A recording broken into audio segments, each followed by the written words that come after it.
할렐루야. 오늘도 참으로 좋은 날입니다. 이 시간 말씀을 듣는 모든 분들에게 하나님께서 은혜 베풀어 주시길 원합니다.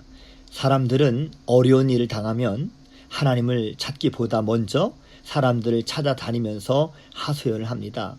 그러나 예수님은 죽음이 찾아온 모진 고난의 때에 사람이 아니라 하나님 앞에 나아가 기도로 준비하셨습니다.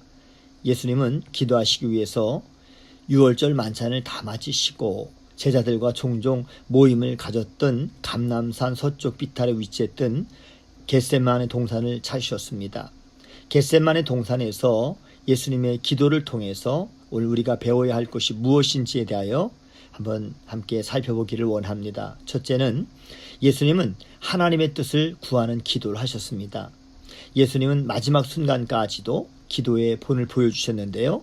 십자가 순환을 앞두고 베드로와 야고보와 요한을 데리시고 겟세마네 산에 올라가셨던 예수님께서 기도를 하셨는데, 기도의 목적은 한마디로 고난의 잔에 대한 하나님의 뜻을 구하기 위함이었습니다.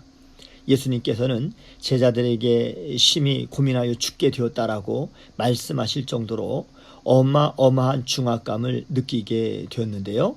100%의 하나님이신 예수님은 또 100% 인간으로 이 땅에 말씀이 육신이 되어 오셨기에 인간이 느끼는 그러한 고통과 두려움을 고스란히 느낄 수 있었던 것입니다. 예수님은 솔직한 마음으로 하나님께 고난의 잔을 옮겨달라고 간구하였습니다. 그러나 예수님은 예수님의 뜻을 끝까지 관철하지 않으셨습니다. 예수님의 바람을 하나님께 아뢰었지만 예수님이 진정으로 원하시는 것은 하나님의 뜻대로 이루어지기를 구하셨습니다. 이 잔을 내게서 옮기시옵소서. 그러나 내가 원하는 대로 하지 마시고 아버지께서 원하시는 대로 하옵소서. 기도는 내 뜻과 욕망을 하나님께 관철시켜서는 안 되는 것입니다. 하나님께 드리는 우리의 기도가 마치 어린아이가 부모에게 일방적으로 떼를 쓰고 고집을 부리는 것처럼 해서는 안 되는 것이지요. 성숙한 기도는 자신의 소원을 하나님께 아뢰며 결국 하나님의 뜻을 구해야 하는 것입니다. 겟세마네 동산에서 예수님의 기도를 통해 배워야 할 것은 둘째로 육신의 연약함을 이기는 기도여야 하는 것입니다. 예수님께서 겟세마네에서 하나님 앞에 엎드려 중대한 기도를 하고 계셨지만 그러나 예수님의 제자들은 다 자고 있었습니다. 예수님은 제자들에게 시험에 들지 않기 위해서 기도해야 할 것을 가르쳐 주셨습니다.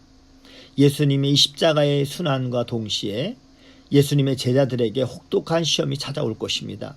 비록 예수님께 제자들이 충성을 다하겠다라고 맹세한 그러한 제자들이었지만 순환이 시작되면 모두 예수님을 버리고 도망하기에 급급할 것을 아신 예수님께서 제자들에게 깨어 기도함으로 시험에 대비할 것을 말씀하셨습니다. 예수님은 피곤하셨지만 3번이나 동일한 내용으로 간절하게 하나님께 기도하셨습니다. 육신의 피곤함이 우리의 기도 생활에 어려움을 주는 것은 사실입니다. 그러나 우리의 육신이 피곤하다고 해서 시험과 유혹이 쉬거나 그치는 법이 없다는 사실 또한 우리는 알아야 할 것입니다.